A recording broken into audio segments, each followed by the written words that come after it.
Ang mabuting balita ng Panginoon ayon kay San Lucas.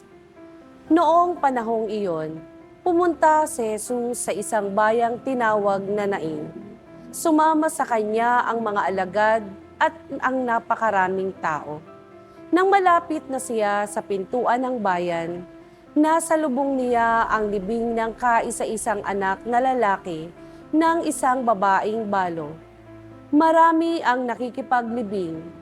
Nahabag ang Panginoon nang makita ang ina ng namatay at sinabi sa kanya, "Huwag kang tumangis." Lumapit siya at hinipo ang kinalalagyan ng patay at tumigil naman ang may dala nito. Sinabi niya, "Binata, bumangon ka." Naupo ito at nagsalita at siya'y ibinigay ni Jesus sa kanyang ina. Sinidla ng takot ang lahat at sila'y nagpuri sa Diyos. Sabi nila, dumating sa atin ang isang dakilang propeta. Nilingap ng Diyos ang kanyang bayan at kumalat sa buong Judea at sa palibot na lupain ang balitang iyon tungkol sa kanya.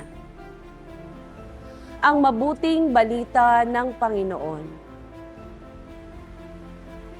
Isang malungkot na eksena ang nasaksihan ni Jesus sa bayan ng Nain.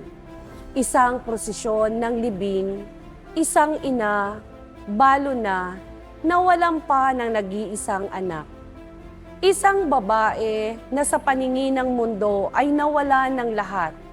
Asawa, anak, kinabukasan, pag-asa. Ngunit si Jesus ay nandoon. Nakita niya ang luha ng babae. Hindi siya lumapit para mangaral o magtanong kung matatag pa ang pananampalataya ng ina. Siya ay lumapit dahil siya ay naaawa. Isa ito sa mga pagkakataong ipinakita ni Jesus ang kanyang pusong mahabagin.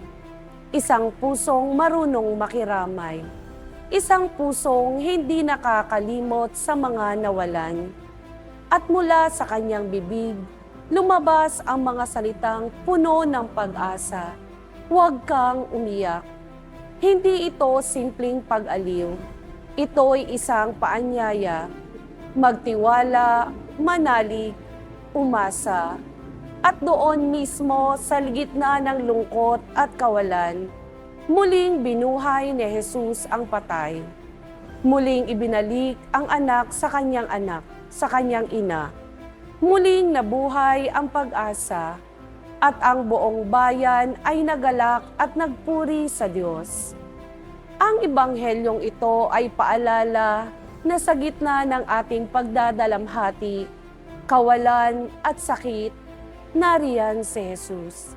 Hindi lang upang amalalay, kundi upang bumuhay ng panibagong pag-asa. Nakikita ng Diyos ang ating pagdurusa. Hindi tayo kailangan sumigaw upang mapansin. Alam ng Diyos ang bigat ng ating puso. At sa tamang oras, siya'y dumarating. Ang awa ni Jesus ay nagbibigay buhay. Hindi lamang siya nakikiramay. Binibigyan niya lagi tayo ng bagong simula. Walang imposible sa Diyos. Maging ang kamatayan ay kaya niyang talunin. Kung may nawala, kaya niyang ibalik. Kung may nawasak, kaya niyang buuing muli. Manalangin po tayo. Panginoong Jesus, salamat sa iyong pusong maawain. Sa gitna ng aming mga pagdadalamhati at kahinaan, naririnig mo ang aming iyak at kami ay iyong dinadamayan. Turuan mo kami maging tulad mo na may malasakit sa mga nagdurusa. Gawing bukal kami ng pag-asa sa aming pamilya, komunidad at buong sangkatauhan. Sa bawat pagkakataon na may nakararanas ng pangungulila o kawalan, gamitin mo kami upang maipadama ang iyong pagmamahal at pag-aaruga. Panginoon, sa iyong pangalan kami ay lumalapit.